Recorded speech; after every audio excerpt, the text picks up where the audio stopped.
بسم اللہ الرحمن الرحیم۔ السلام علیکم۔ میں نادیہ افضل۔ اسلامی معلومات سے حضرت عبداللہ بن مکتوم رضی اللہ تعالیٰ عنہ کے تعارف کے ساتھ۔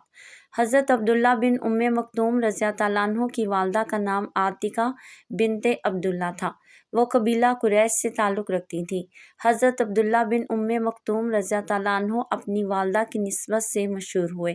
آپ کا اصلی نام عبداللہ تھا، لیکن آپ کی والدہ جن کا نام عاتقہ تھا اور کنیت مکتوم تھی کی نسبت سے آپ رضی اللہ تعالیٰ عنہ مکتوم کے نام سے معروف ہوئے۔